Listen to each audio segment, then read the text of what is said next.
All right, hello and welcome to the Midterm 2 review. I have no idea how long this is going to take, but on the bright side, you are not required to watch any of this. So let us get started with sets. I've kind of broken this up into a bunch of little sections over here for all the different chapters that'll be on the midterm. And so the first one, at least in chronological order for us, is sets. All right, so I'm going to try and go through all these little things, just at a little, probably mostly at a high level, because you can always look back at the chapters when you need to understand extra stuff about all these topics. So I guess let's just get started with basic set stuff. A set is just a list of things. It's a bunch of objects that you want to group together, right? So here is the set S, and it holds like 1, 2, 3, and those are the 3 things that it holds. And sets have no order, okay? 1, 2, 3 the set is equal to 3, 1, 2 the set. No difference. Which is equal to 1, 1, 2, 3, 3, 3 the set. Duplication doesn't even matter. It's just if it's there or not. Okay? That's what it means to be a set. And this is an example, all of this right here, it's an example of roster notation. Okay? It's like you're listing all the people in a class. So that is, you just put all your stuff in a set between braces, and that is the entire set. You can do infinite roster notation. Maybe we'll get that down here a little bit. You can be like, okay, 1, 2, 3, dot, dot, dot. That's, I would still call that roster notation, and now it's an infinite set you're talking about. Okay, and this happens to be equal to like z plus or something, positive integers. Okay, so that is roster notation. Then you have set builder notation, where you're like, okay, I'm making a set from another set. So like maybe I want s greater than 2, the set, greater than or equal to 2. Let's define that to be, okay, some variable x.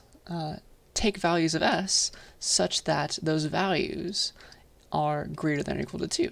Okay, so that's called set builder notation, and that expands to all the elements of s that are greater than or equal to 2, which is 2 and 3. Okay, so this is, if I write it up here, tiny, that's equal to the set 2, 3. Yeah? So, yeah, this is the idea. I'm just going to write all over the place, and I have some blank slides if I need them. Then you also have the empty set, right? So a set doesn't have to have anything in it. You can have, like, E for the empty set or something, and that can be equal to just some braces without anything, or like this symbol. That's a standard symbol for the empty set. And so an empty set has nothing. The notation or the name for how many elements a set has is its cardinality. So like the cardinality of this set S, the number of elements in it is 3. The number of elements in the empty set is, of course, 0. Yeah, so that's the cardinality. You just count the number of elements. All right, and you can combine sets, of course, just like you can combine logical things, because this is all very similar to our and, ors, and nots. Okay, there, I guess the not should go here. So you can, if you have two sets A and B, you can see where they overlap, and that overlap is called the intersection. So this is, maybe this is like 1, 2, 3, 4, 5. So that means that A equals 1, 2, 3, B equals 3, 4, 5 in this drawing, and their intersection, where they have in common, that's just the set 3. You see that? And then their union is everybody, okay? A union B, that's equal to 1, 2, 3, 4, 5, okay? All that stuff. So that is the union. Then you have subtraction, which is all the stuff in A but not in B, so that would be A minus B equals 1, 2. Okay, it's all the stuff in A that's not in B, and you can define all this stuff logically, and I encourage you to look at the book about that. And then there's also the concept of complement, okay? And when there is complement, you have to have some kind of universe U that is like your domain of discourse, okay? What you're talking about, even if it's unsaid. So maybe like A is the set 1, 2, 3, but the domain of discourse in which A lives is perhaps the natural number. So you got 4, 5, 6, and 7 all out here, because it's really n that A is a part of. If that's the case, if the domain of discourse is the natural numbers, then a bar, the complement of A, is, well, it's defined to be your universe, your domain of discourse, minus the set A. And so that is, I guess, in our case, 0, and then, how about this? 0 union the set 4, 5, 6 onward. Yeah. So it's always relative to something when you take a complement. You have to figure out what is it relative to, like what is the domain, okay? That's the idea there. Okay, on to power sets. Now let's jog our memory back for power sets. When you have a set, you can have sets of sets. So like here is a set, I'll just use S again. Here's the set 1, 2. I guess you can have sets that look like this, right? 1, the empty set, 2, 3, and then 2 and 3 can be outside as well. And so you can say things like, if this was a set B, you can say like 2, 3, the set is in B. It's an element of B because it is just one thing inside of a bigger set. See that? It is very weird how you can like take a step back and look at things like that, but that is the truth. All right, so that brings us to power sets, because a power set, P of S, is the set of all subsets of S.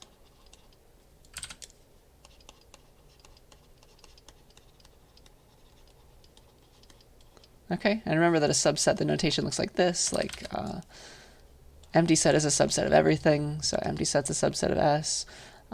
The set with just 1 in it is a subset of S, where this is the S right here. The set with just 2 in it is a subset of S, and then the set 1, 2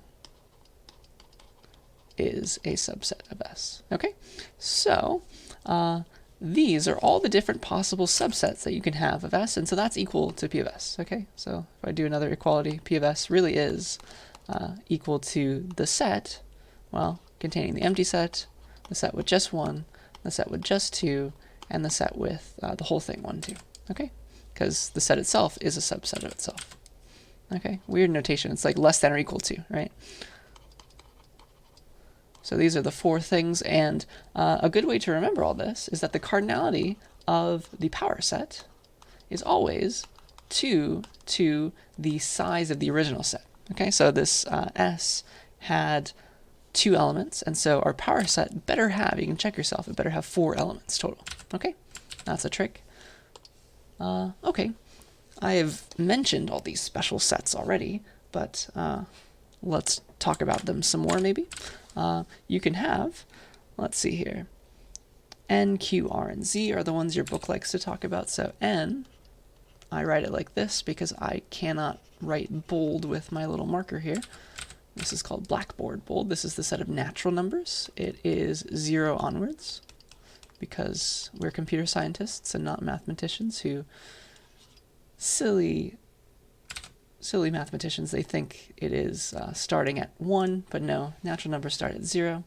The integers are very similar. They're just the natural numbers plus all the negative numbers. So you got your negative numbers, and you have 0 in the middle, so you got 1, 2 going off that way, and then you also have -1, -2 going off this way. Okay, so both sides, and it's whole numbers, integers. Okay, you can use the integers to generate the rationals. So Q stands for the rationals, like quotients of things. It's all the, well, you can use set builder notations, like it's all of the, it's like, it looks like A over B, where A and B are in Z. And so it looks like all these elements that look like 1/2. You can also have like 1 over 1 to represent 1 itself, like 3/4, 42, 88ths, things like that. Quotients of things. So it's like whole numbers over whole numbers, and you can have negatives as well. Okay, so that is the rational numbers. And In a weird way, you can use rational numbers to construct the real numbers. That is not the topic of this class, though. Here is the real numbers. It's just everybody on the number line. It's like everything in between. It is, well, it's like, it's q plus all the irrational numbers.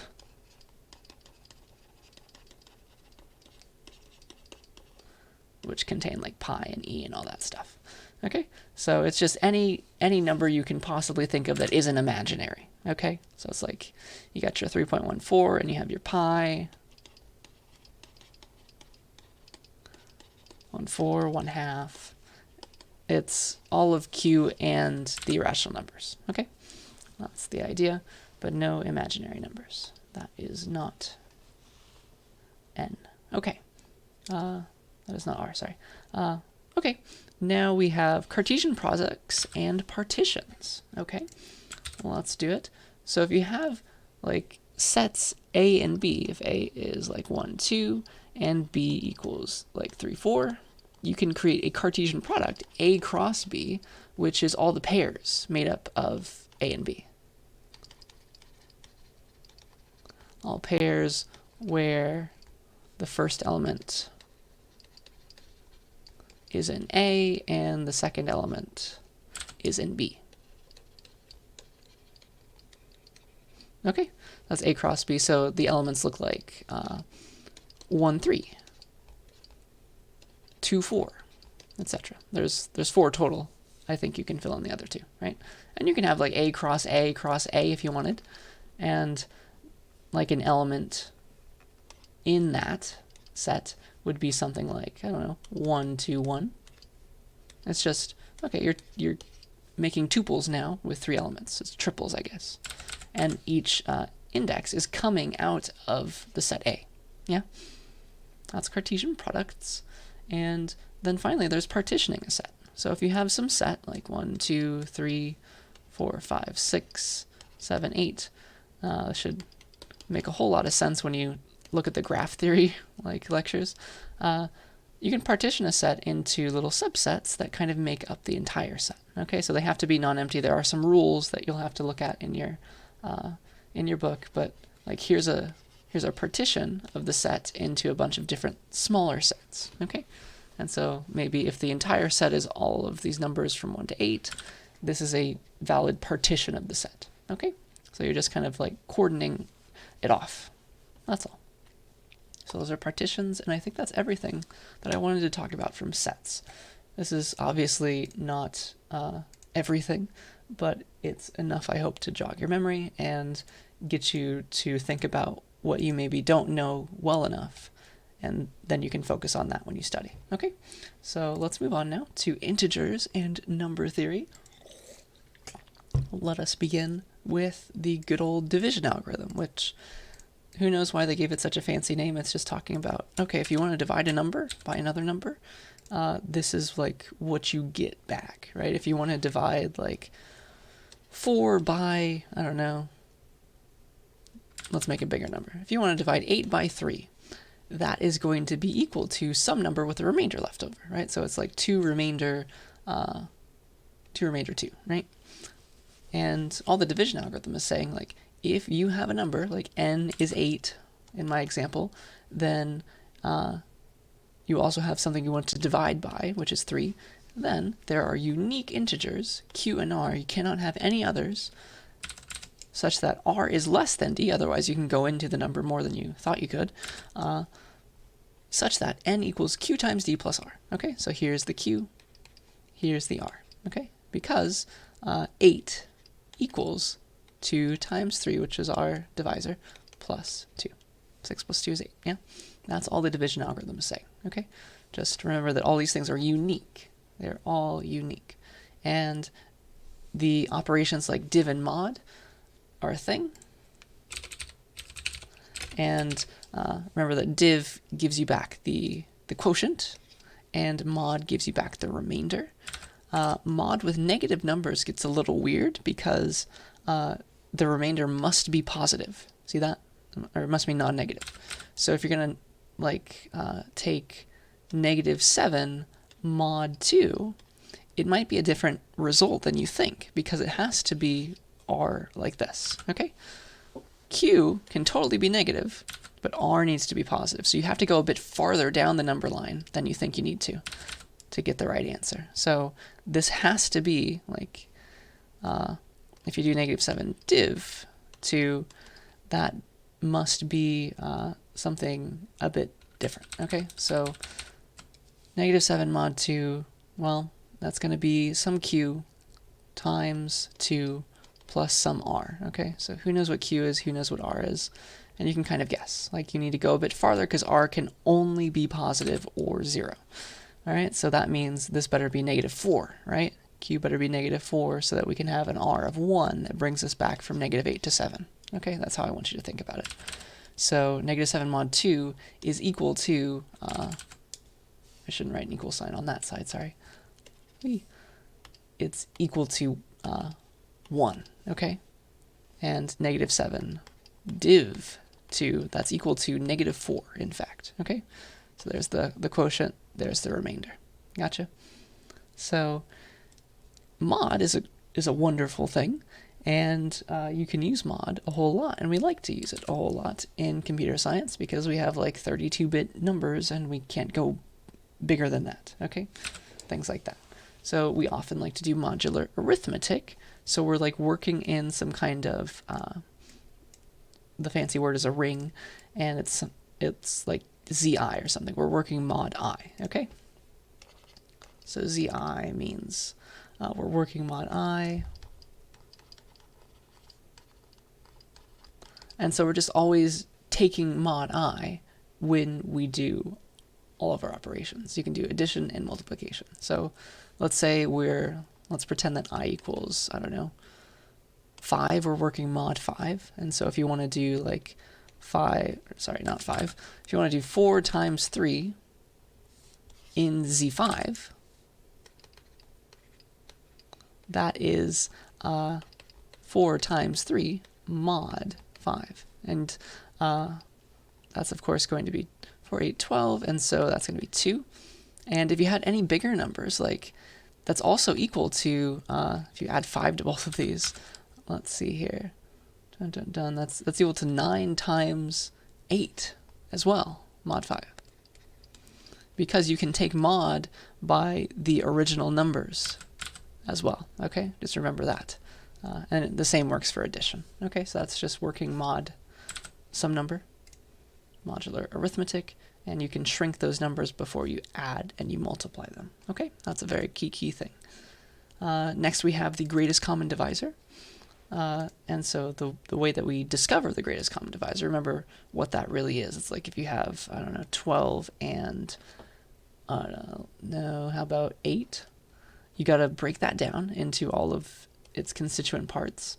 I guess this is 2 times 3, so that's 6 times 2, and this is 2 times 2 times 2.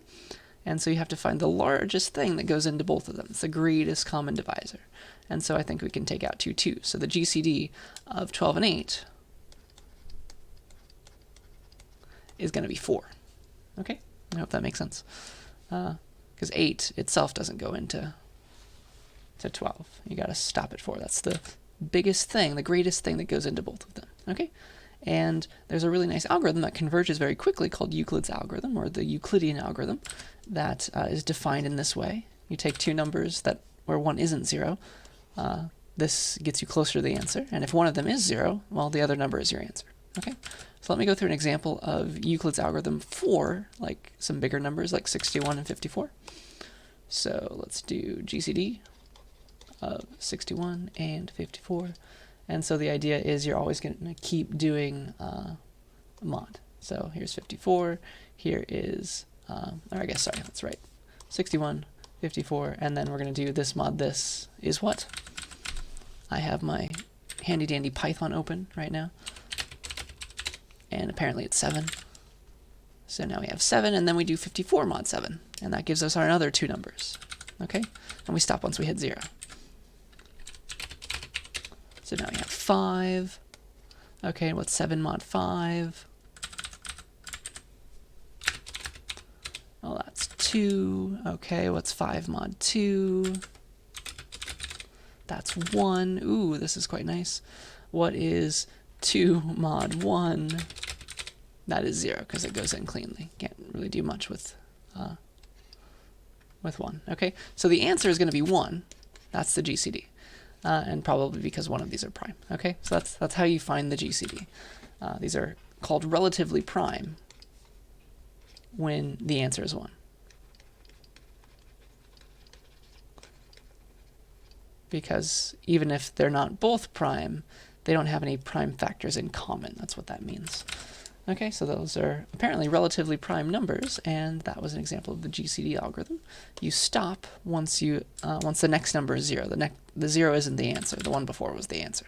Okay, so the answer is 1 for us, and that's a very, very good way to also do the multiplicative inverse. Okay, so we can do the extended Euclidean algorithm that gives us numbers, a linear combination of x and y, such that they equal the GCD. Okay, so you got like s times x plus t times y equals the GCD of x and y. The extended Euclidean algorithm guarantees that you can find an s and a t that are integers, such that you multiply them by x and y, and it's a linear combination of those numbers, and it equals the GCD of x and y. Okay, and this can get you, if one of those is like n, this can get you the multiplicative inverse of a number. Okay, mod some other number. Okay, so let me go back to this example. Let us do the extended Euclidean algorithm on those same numbers, 61 and 54. And so we're going to come up with numbers, two numbers s and t, such that s times 61 plus t times 54 equals 1. Okay, because that was the GCD. Let's do that, and so we can work our way backwards. It's like, okay, 5 and 2, what are linear combinations of that equal 1? Okay, okay, so 1 equals 5 minus 2 times 2. Okay, that's how you made the 1. And then now we have a way to make the 1. Let us find a way to make the 2 out of 7 and 5. So 2 equals 7 minus 5, so it's just times 1. Okay, now let's find a way to make the 5 out of 7 and 54. So 5 equals 54 minus 49, right? So that's 7 times 7.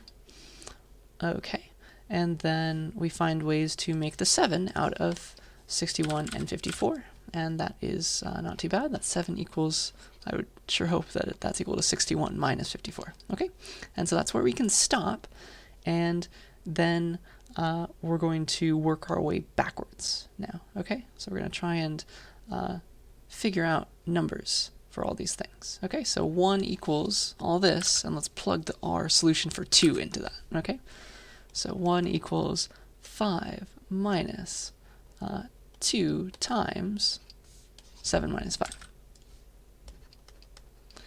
Okay, so this is equal to how many 5s? So 1 and 2 more, that's plus 2, so that's 3 times 5, minus 2 times 7. I sure hope that is correct. 15 minus 14, yeah, cool. And then we can use this. We can plug in our answer for 2. Oh, sorry, no. We can plug in our answer for 5. Excuse me. We can plug in our answer for 5 right in there. So that's equal to 3 times, and 5 is 54 minus 7 times 7, minus 2 times 7. So that's equal to 3 times 54. And then how many 7s? So we got negative 2 and negative 21, it seems. Negative, yeah, so that's minus 21 times 7 minus 2 times 7, I believe. So that should be negative 23 times 7. Okay, let's confirm that. I don't trust myself. 3 times 54 minus 23 times 7. It's apparently still okay. All right, my math isn't horrible yet. Then, which one haven't we plugged in yet? I guess it's the 7 now, okay? Because we got to get 61 and 54, and we got a 7 laying around that we can replace. All right, so let's replace that with what we know 7 to be equal to. So that's equal to 3 times 54 minus 23 times 61 minus 54. So that's equal to, okay, how many 54s? We got 3 minus 23. So that's negative 20 times 54. And then minus 23 times 61. And oops, there was a plus here, wasn't there? So it was not minus 23, it was plus 23. So that was supposed to be 26, sorry. Positive 26. Okay, 26 times 54 minus 23 times 61, and that is 1. Okay, so here are our s and t. Okay, here's our s, and here's our t. Okay, so those are the two integers that become 1 after a lot of work. Okay, and this is very helpful if you ever want to do a multiplicative inverse, because you can just take mod of both sides. Let's pretend we were doing, let's copy this, and let's pretend we were doing, I don't know, we wanted to find the multiplicative inverse of, I don't know, how about of 61 mod 54, okay? So that's what we would like to find. What is it? Equals question mark, I guess. And so once you've solved this, the answer is staring right at you, okay? Because you want something times 61 to equal 1, okay? And so we found it. So once you take mod 54 of each side, this goes away to 0, okay? And so then you're left with, well, negative 23 times 61 equals 1. And so the idea is, yeah, negative 23 is the inverse, mod 54 land, okay? But this is not a number in Z54, remember. It's between 0 and 53, so you have to add 54 to make it positive. That's the real inverse, okay? So that's 31, okay? Apparently 31 is the real inverse, okay? And we can confirm that by multiplying it with 61 and taking the mod. Mod 54. Hey, that's 1. So that was the multiplicative inverse, mod 54. Okay, that was a lot. Hopefully that will make more sense the more you practice. Okay, so that is that. Then we have base conversion and RSA. Base conversion, not too bad. I hope if you have a number 1, 2, 3, base 5, that is just, well, use your expansion. So 3 times 5 to the 0 plus 2 times 5 to the 1 plus 1 times 5 squared. Okay, so that is how you can expand. And if you want to go in the other direction, if you have 123, some decimal number, and you want to convert it to something base 5, then you have to do repeated division, integer division, and modulo by the base you're trying to get to. So you have to keep doing 1, 2, 3 mod 5, because that's the base I want. That equals something. And then you do 1, 2, 3 integer divide by 5. Okay, so let's just do this quickly. That's 3 apparently. And then this is going to be 24 if you do integer division. So this is the rightmost digit in of 123 mod 10 in base 5. And then it's your job to convert this new number into base 5, and that will be on the left side of the 3-digit. Okay? So do look back at the notes. I can't go through everything because that would take forever. So that is base conversion, and then RSA is the final trick. It's a bunch of things that need to get done. So let me bring up the table for that. Okay, so I was lazy and I just copied in the slide. So the idea is you're going to make a bunch of fancy numbers. Okay, first you start with 2 large primes, hopefully, and then you find a bunch of things. Okay, you find an n, you find a phi, which are easy to make. then you pick some integer e, doesn't matter which one, that's relatively prime with phi, then you compute a multiplicative inverse of e mod phi, and now you know how to do that. And then finally, you have a public key and a private key that you can use on a numeric value that is your message to encrypt it in something that nobody can decrypt without the key, and then also decrypt it. Okay, so use your private key for decryption. That is the idea. Okay, so that's RSA, just in a nutshell. Do look over those slides some more, and we are off to the races. So let's make sure I'm still recording. On to Boolean Algebra now. Okay, so I think really circuits are the only thing I want to review here. Pretty much everything else comes from the logic chapter, and I'm not really going to test you on the Carnot maps. Okay, so this is not too bad, I hope. You have a bunch of gates, okay? Remember your gates.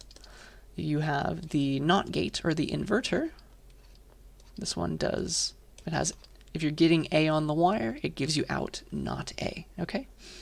That is the inverter, or the NOT gate.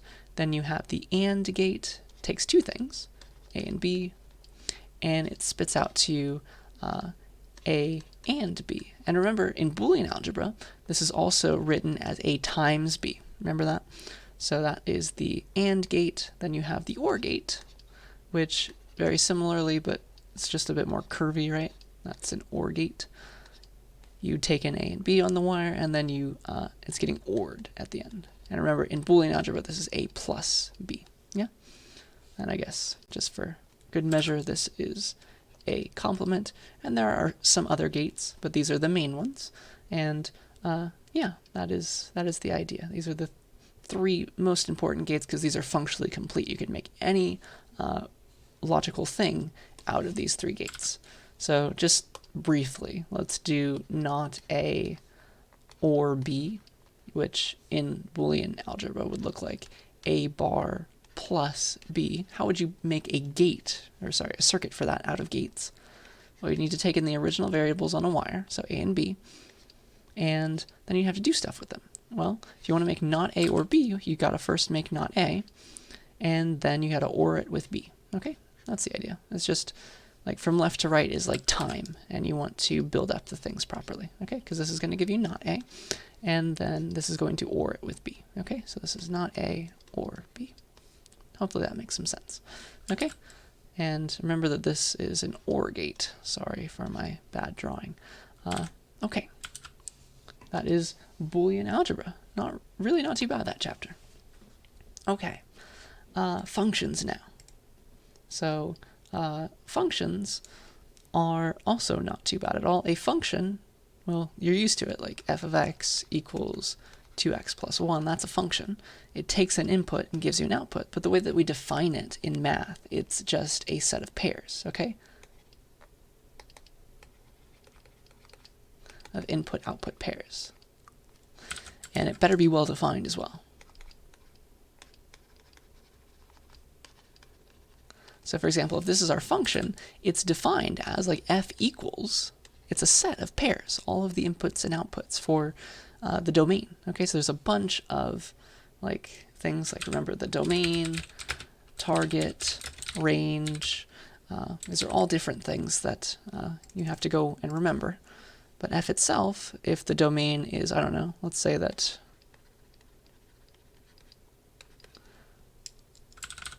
how about this? Let's say that f goes from A to, I don't know, A to Z. Okay, so the target, or the codomain, is all the integers. Does it hit all of them, though? It depends on what A is.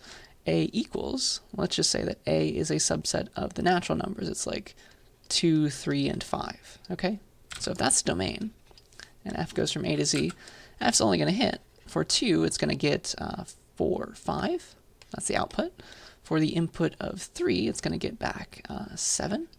And for the input 5, it's going to give back 11. Okay? So that is the definition of the function with this domain, this codomain / target. And this is the domain I am defining, okay? And so the range is like what elements of the target does it really even hit? And that is the set 5, 7, 11, okay? Hopefully remembering all of that. It's coming back to you slowly but surely. And then floor and ceiling, they're in this chapter for no real good reason, but it's good to remember them. So the floor of a number x is just the closest number that is an integer that is smaller than this number. Okay, so like 3.54, the floor of that is 3. Doesn't even matter, it's bigger than 0.5. It's always going down. It's rounding down to the nearest integer, wherever that may be. And so then 3.14, for example, the opposite of that is the ceiling. Okay, that's rounding up to the nearest integer. Doesn't matter if it's less than 0.5, it's going to the next biggest integer if it's not already an integer.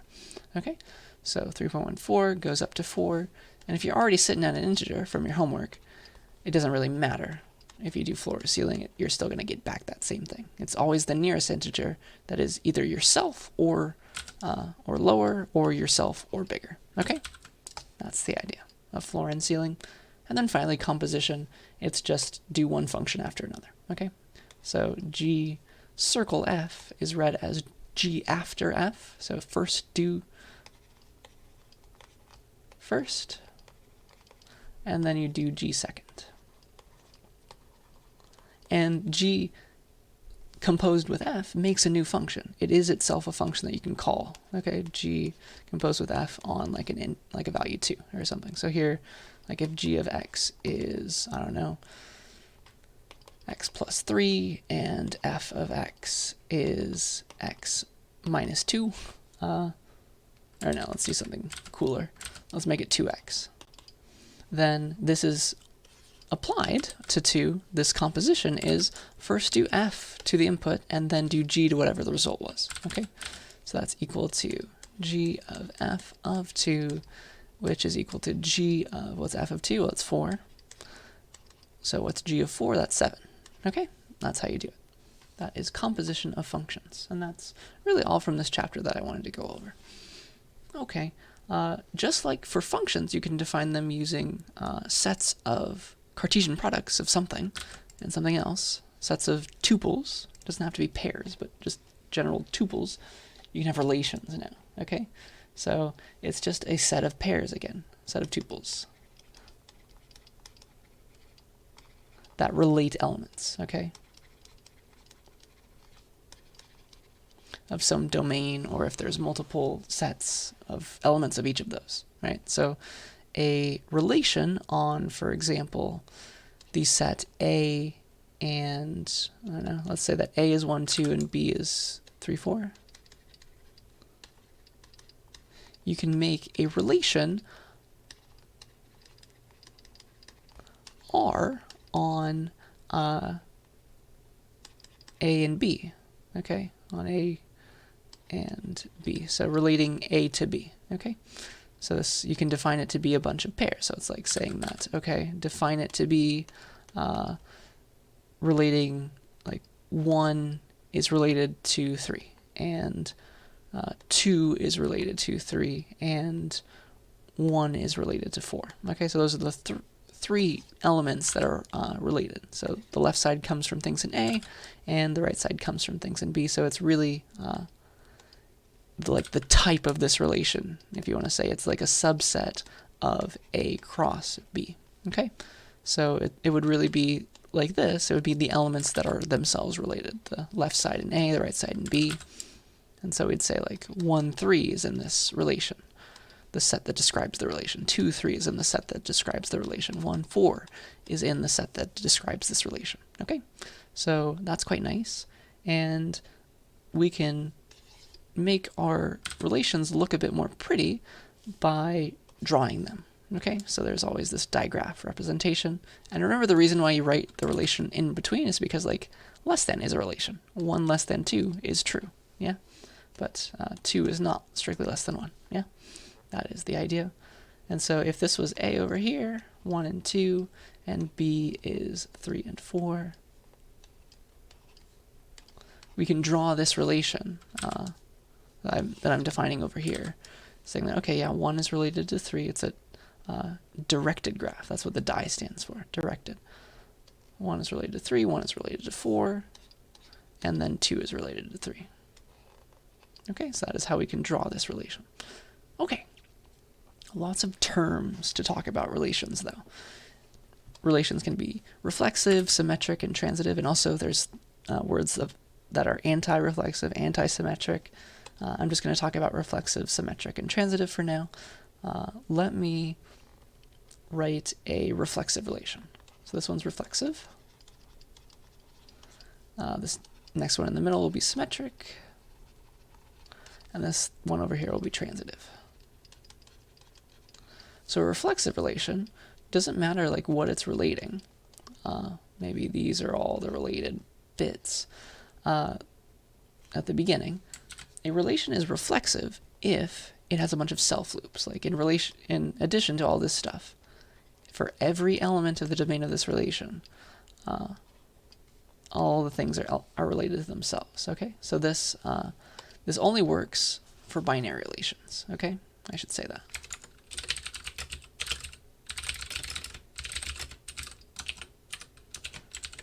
Because it's impossible to like have this relation be reflexive because the second element needs to be an element of B, and so like 1 is not in B, and so you can't relate 1 with 1.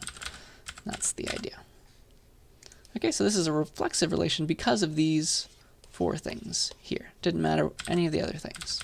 Those had to be there for it to be reflexive. Symmetric is, it's like, okay, x are x for all x. Okay, symmetric is if x are y, then y are x must be true. Okay, so if I had these things being related, then I better also have, actually let me draw in green the stuff that you need. I better also have these things. I better also have, for a symmetric relation, the opposite direction. So I need this for it to have been symmetric. I need this for it to have been symmetric. I need this one. Okay, and that's all you need. You need it going the other way, so as if it were like a regular graph and not a digraph, just an undirected one. Okay, so that's what it means to be symmetric. And then transitive is the cool one. It's the fanciest. It's if you have x are y and y are some z. Doesn't matter what z is. It could be x again, it could be y again. Doesn't really matter. Then you also must have, let's see here, x are z. Okay, and so this one's a bit harder to do, but let me show you with just a few.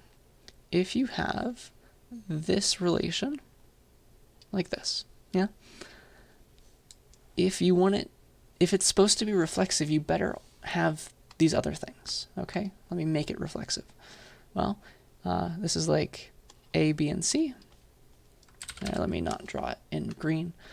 If this is A, B, and C, then you can see that A are B and B are A. So that means I better have A are A, yeah? A is related to itself. So it's slightly reflexive. And then similarly, you can go here and come back. This better also be a thing, yeah? And then finally, you can go here and then here. A is related to B, B is related to C, so you better have also that A is related to C, yeah? So that is finally a transitive relation. And that is a quite nice segue to the concept of closure. Closure is if you have an original relation, like maybe you had the blue stuff, that wasn't already transitive, that wasn't already symmetric or reflexive, you then go and you add the stuff necessary to make it fully reflexive / symmetric / transitive. Okay, so for example, if I just had the blue relation and I wanted the transitive version of this relation, it's called the transitive closure of the original relation, then I'm going to go and add the green stuff because that confirms or that makes sure that the entire relation is transitive now. Okay, it respects this property that if I have x are y and y are z, then I must also have x are z. Yeah, that's the idea. And so that is closure. And then finally, that brings us to algorithm analysis. Okay, so there's a lot of time we could spend on this, but unfortunately we don't have a ton of it. Can't talk all day. I would get tired. So let's talk about the big things, the big O, the big omega, the big theta. So it all comes down to the original definition. So I do want you to look back at those definitions where it's like, okay, big O is defined to be for a function f is big O of g if and only if you have like values c and n naught such that for all n greater than or equal to n naught, f is bounded below, or f is bounded above by c times g. Okay, f of n is bounded below, or bounded above. Sorry, f is on the less than side. Okay, f is less than, f of n is less than c times g of n.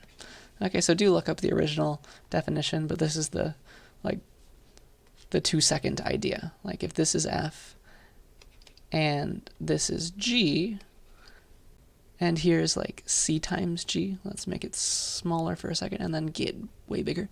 So this is like c times g, and so there's a spot there for just a second where, and we call that spot n naught, such that for every n past this one, c of g, c times g is bigger than f. Okay, that is the hope of all this.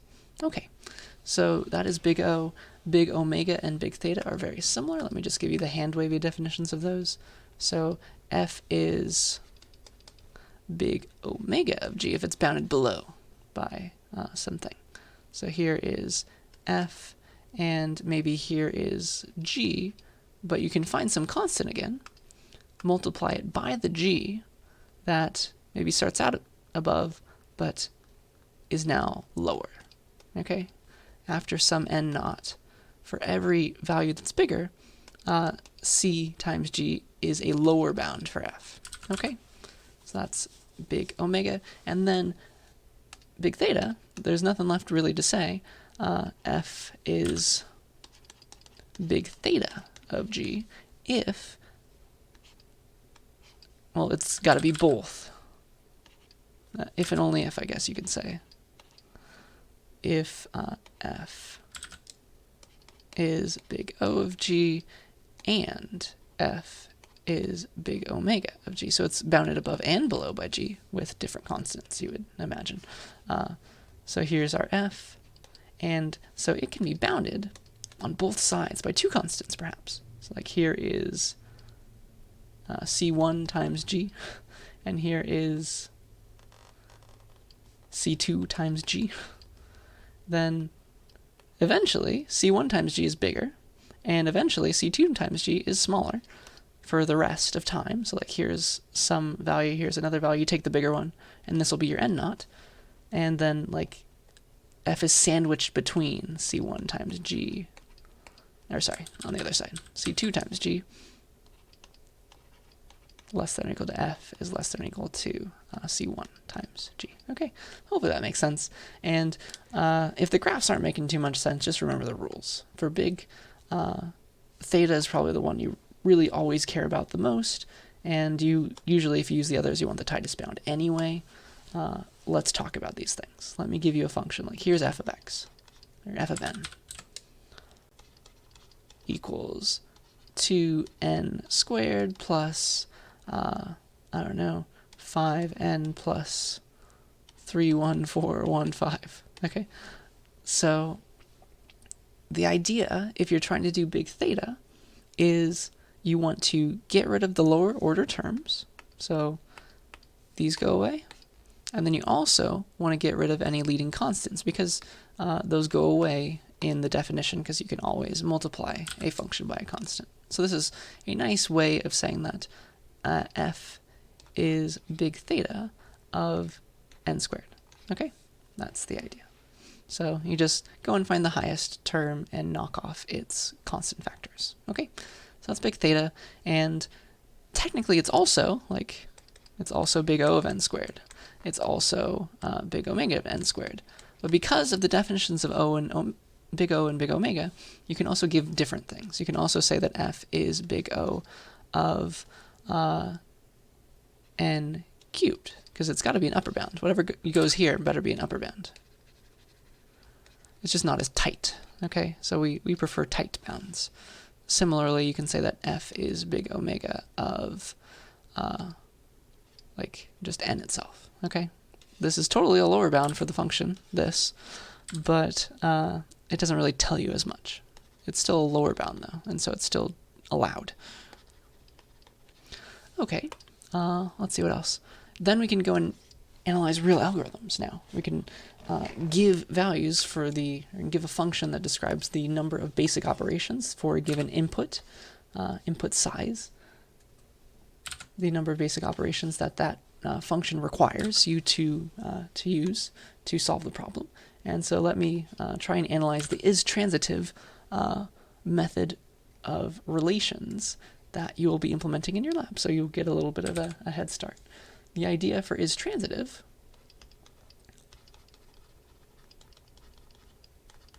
is you'll kind of like, remember you need to find an XRY and a YRZ, and if they ever like match up, you better then go and make sure that you see a XRZ, okay?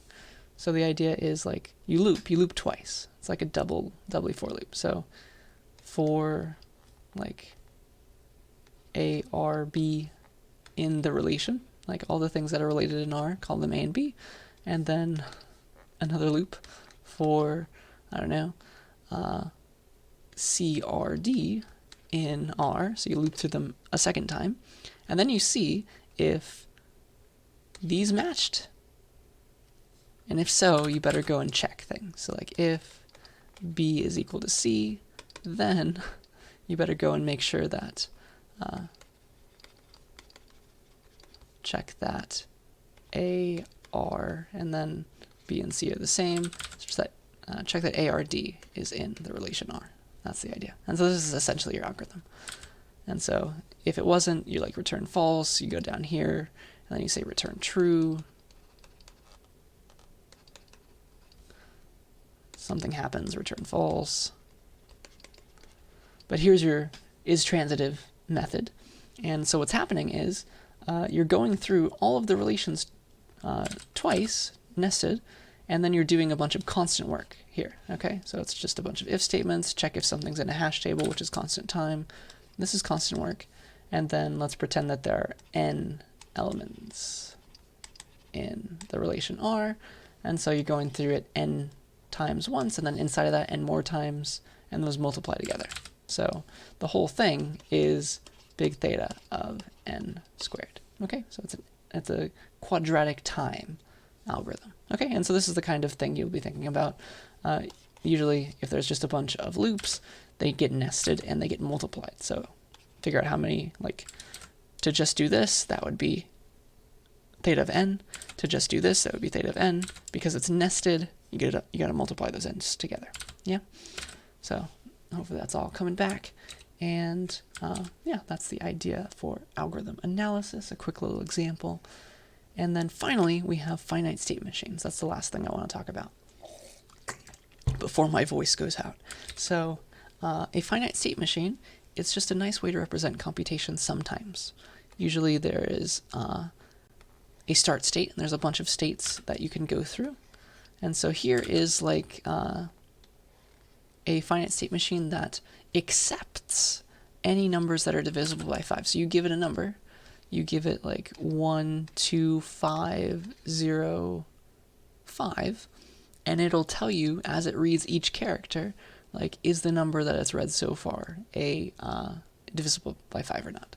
So you can start out as in the not div by 5 state, and then you can transition potentially back and forth between the divisible by 5 state. And because this is what we want, we call this an accepting state. Okay, so this is the start state. This is an accepting state if you put 2 things around it. You can make as many states as you want accepting, but we only want the divisible by 5 things. Okay. There are also finite state machines that output things across transitions, and that's something you'll have to read about. I don't have enough time to talk about that one too. I'll just do this one, which has an accepting state. All right, so you start out here, and then you start reading things. So you read one character at a time from the string that the user is typing that is a number. So a number remains or becomes not divisible by 5. If it's already not divisible by 5, it remains not divisible by 5. If the next digit that you give, the next digit is supposed to be the end of the current number, if you haven't seen a 5 or a 0, right? So not 5 or a 0, but the second you see a 5 or a 0, so like maybe you've seen 1 and 2, so you're not divisible by 5 yet, but then you see the 5, yeah, the number now is supposedly 125. If the user stopped now, yes, it is divisible by 5, because you got a 5 or a 0. If the number ends in that, that means it's divisible by 5, okay? And the number remains divisible by 5 if the next digit is a 0 or a 5 still, okay? So the bigger number that you're building up is still divisible by 5 in that case. But the second you start to add like a 1, a non-divisible by 5 number, then you have to go back here, okay? So not 5 or 0. And you just play this game. So for this particular string, 1250510, it ends in this state, but let me show you how. You start here, you see the 1, so you stay here. You see the 2, you stay here, you're still not divisible by 5. 12 is not divisible by 5. Then you see the 5, 125. Yes, that's divisible by 5. If you were to stop here, you're good. Then you see a 0, so you stay here. Yes, 1250, still divisible by 5. You see a 5, 12505, that's still divisible by 5. We're staying, we're following this. Then you take a 1. Oh man, 125051. That is unfortunately not divisible by 5. Now we're here. But then you see a 0. And oh man, that's where you stop. And so you end in an accepting state, which means that this number checks out. It is divisible by 5. Okay, that is a tongue twister for me.